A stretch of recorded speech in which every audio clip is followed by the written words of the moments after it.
How's it going, guys? Today I'm going to be featuring the Grosse Kurfürst, the legendary tier German battleship. It's been a while since I last featured the GK. In fact, someone requested this, I guess after one of the replays. And so, I guess requested ship GK. We decided to play this, although this has been a while since I actually played this. So I don't exactly remember what happened, but all I can remember is the fact that we were basically just charging straight in. Uh, Pretty much since we knew there was one destroyer, and the one destroyer got spotted at B, if you look at the map. So knowing that there's no destroyers, probably no torpedoes, we're going to be free to just charge straight in. There is an enemy Jinan on the other team, but I don't think we really need to worry about him, especially since we do have sonar. If we come across the Jinan off the rip, well, we can just make that determination to use our sonar and then start running away, because it's not a good idea to push into a Jinan. If GK had a longer duration sonar, maybe GK would be capable of doing that. But as it is right now, that is not the case. Enemy Marlborough gets spotted, and then enemy main, and then, well, enemy Yamato coming over from the middle. Kind of need to worry about that, but we also saw a cruiser that spawned on this side of the map, now running away towards B. So we do know that there is no Jinan here, and the enemy cruiser that was spotted there was not the Jinan, so we don't really need to worry about him. We can just keep charging in. We still have our sonar. We're not in any sort of trouble. And there's no ships here that's going to use torpedoes. Enemy main just charging in, trying to take care of our friendly Schroeder. But he's giving us broadside. We do have a full accuracy build with Henry J. Hyde. This build, I think I ended up going with double dispersion, just because I've kind of been messing with the Maki and Scharnhorst as inspirations pretty much on everything, just to see how that would go, to try and mitigate all of the incoming fire dispersion debuffs that we get in this game, because camo and concealment mod combined basically is 10% of dispersion debuff, which absolutely sucks, especially for brawler commanders, because you don't have something like marksmanship where your accuracy is going to be fairly decent, and you're kind of going to suffer more often than not. Kind of why we've been using more accuracy commanders even on stuff like Ohio instead of Prime. So yeah, there is that.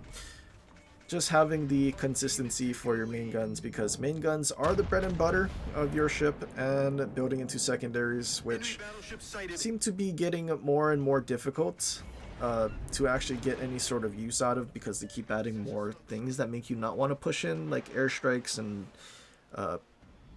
torpedo spam ships. I mean, we still don't even have Yodo. We know we're gonna get hybrid Japanese battleships.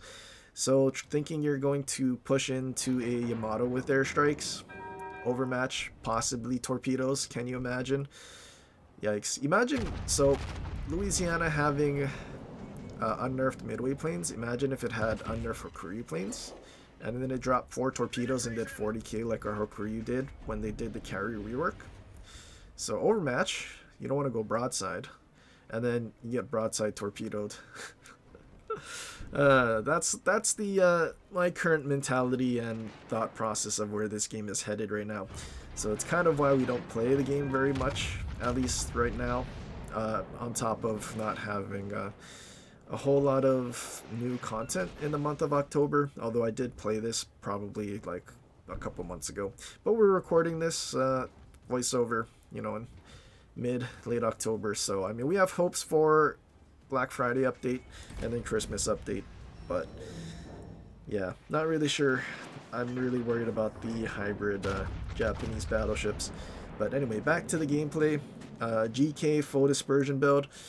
I don't know, whatever it is, it just doesn't feel like we actually have like that great of accuracy. Like, I feel like we should have smashed the main earlier, and a lot of the accuracy, like the Marlborough we also just shot at. I don't know why we didn't just depth strike him with 12 guns and having an additional 9% dispersion.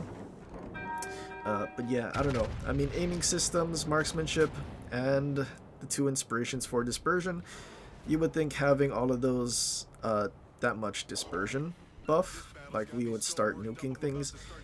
But I don't know, that's not the case. I don't know if it's just that, I guess, our thought process before with this is that Sigma was much more valuable than buffing your dispersion, because Sigma was the probability that the shells land where you're aiming, basically. So having a higher Sigma would be better. But at the same time, I guess having a lot more dispersion, again, to counter or negate the incoming fire dispersion debuffs, is also important, because if we just built fully into Sigma, then the entire dispersion ellipse would be kind of large, and then I guess you would have to kind of just hope RNGesus blesses you, rather than at least having the dispersion narrow enough. I don't know, still gotta mess with it. Maybe it turns into a Maki and Cunningham thing to try and get both stats up as high as you possibly can. But at the same time, I don't know. I mean, maybe that's something we do with the American battleships, because we do have Ledge Plotting Room, so you can kind of get away with that. Enemy Jinan spotted, just reversing. We're going to take a pot shot, predicting his full acceleration forward. GK shells are actually pretty fast, or a lot faster, or Jinan is just speeding up a lot slower than I thought. But we basically just whiffed. Jinan also ended up turning. But him turning, he is going broadside to a lot of our team. And now he is kind of in front of the rest of his teammates. He's the closest, so he's definitely going to get focused. Jinan sailing flat broadside to us. He's trying to turn away to run. Lead looks good. We get one Citadel. Again, I feel like these dispersion builds might not be it, even though all of our shells are landing much closer, and I guess within a certain radius, whatever it is. Having the shells actually land at the center of the ellipse, so we can actually Citadel things, might be a little more important. So we may go back to like a Andrew Cunningham type of inspiration if we're trying to do an accuracy build, especially because secondary build on GK at this point is kind of pointless. 11 kilometers, such a massive ship, only 1 minute duration sonar. GK just eats so much damage, you're like basically dead trying to push in. So sniping is the meta, and that's kind of unfortunate.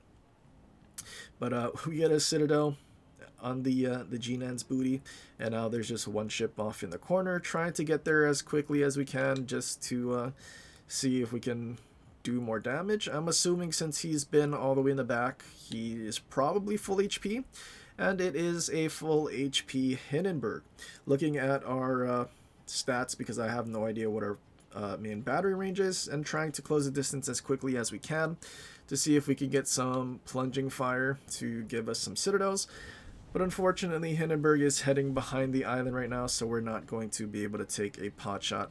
So we're going to have to be patient. Hopefully our teammates don't basically just death strike him right now. And then we get one salvo. Hindenburg loses a huge chunk of his HP, and we take a pot shot before he gets around the corner, just to see if we can get in any damage. We land a few shells, mostly overpins, and we do finish off the Hindenburg.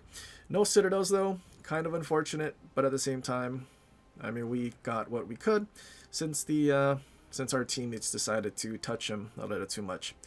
252,000 damage, 3,200 XP, so a pretty good GK match. I think we were very lucky that we didn't have to worry about cruisers or any sort of destroyer, because then we were able to basically just charge at a battleship, GK while angled.